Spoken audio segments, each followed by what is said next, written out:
La démocratie béninoise a reçu un choc, un véritable choc. Franchement, il faut avoir le courage de le dire. En temps, le Bénin était le laboratoire de la démocratie. Aujourd'hui, allez vérifier les livres et les annales, vous allez voir qu'on a chuté. On a chuté. La belle preuve, le Millennium Challenge à Kant, que les États-Unis nous octroyaient, on a perdu une partie. Vous voyez, ça fait partie des signes de la chute de la démocratie.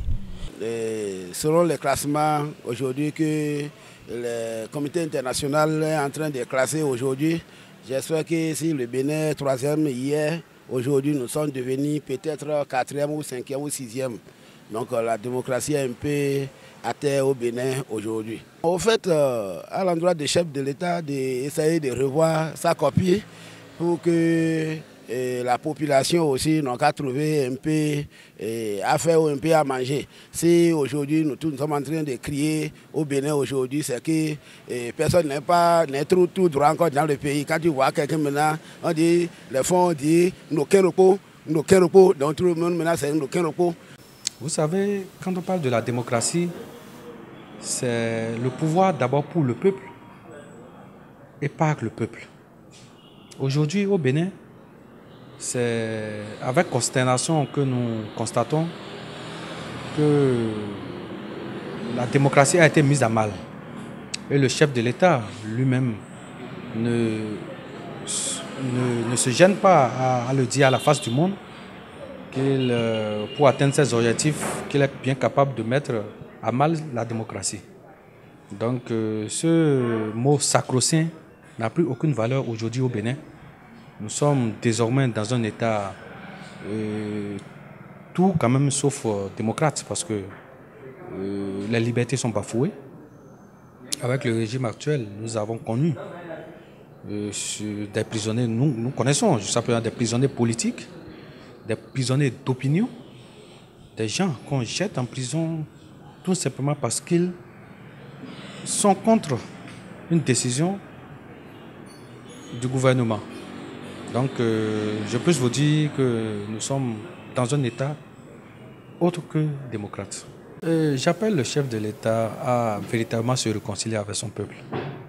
Des pas sont menés, certes, mais c'est carrément insuffisant. Le peuple béninois n'est pas dupe.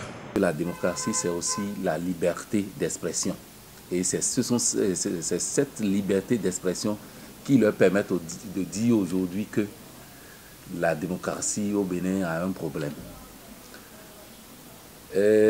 On était dans un autre régime qu'on a appelé la Révolution, où il n'y avait qu'un seul parti politique, le PRPB, où les libertés étaient menacées,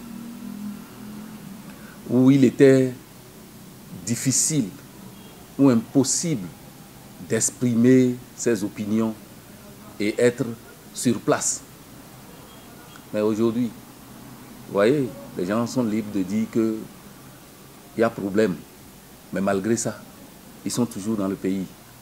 Et ceux qui disent que la démocratie au Bénin n'est plus celle qu'elle était il y a peut-être 7 ans ou 8 ans, ils sont libres de qualifier, mais c'est par rapport peut-être à ceux qu'on peut appeler aujourd'hui des exilés.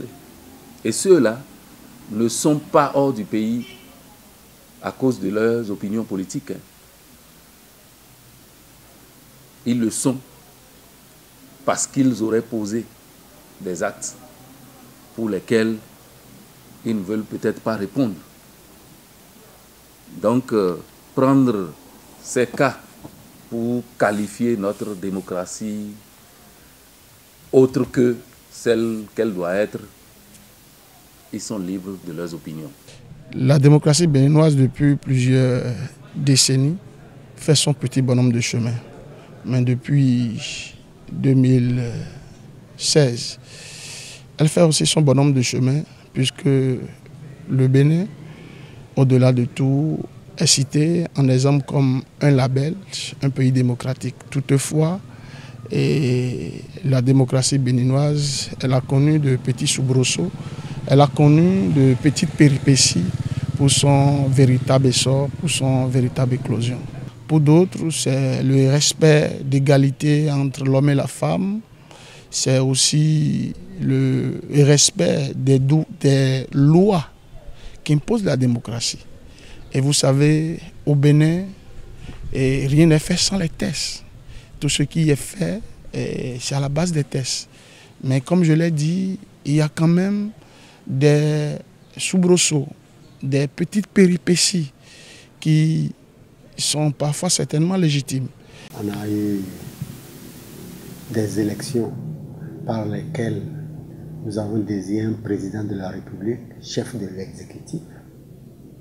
On a une Assemblée nationale élue démocratiquement, c'est-à-dire c'est le peuple qui a choisi ses représentants. Et on a un organe judiciaire, en principe la Cour suprême, mais bon, le législateur de l'Union a voulu que la Cour constitutionnelle soit quand même un peu à côté. En principe, la Cour constitutionnelle, la Cour suprême constituent le même organe, c'est des organes judiciaires. Maintenant, tout ceci, on le fait. Pourquoi? On le fait pour pouvoir noter des avancées, pour pouvoir noter le développement du pays, pour pouvoir permettre à la société de passer d'une étape A moins bonne à une étape B meilleure.